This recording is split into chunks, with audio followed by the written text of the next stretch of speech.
Supreme কোর্টের শুনানি এবং সর্বভারতীয় রাজনৈতিক দলগুলোর সমর্থন পেতে এবার দিল্লি গেলেন চাকরিহারাদের একাংশ।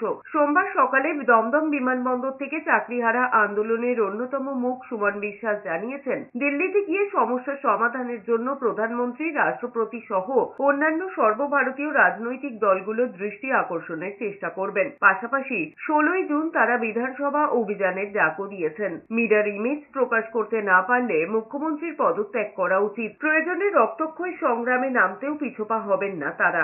আমরা সুপ্রিম কোর্টের দৃষ্টি আকর্ষণ করার জন্য যাচ্ছি। ওএমআর এর মিরর ইমেজের কপি প্রকাশিত হবেই।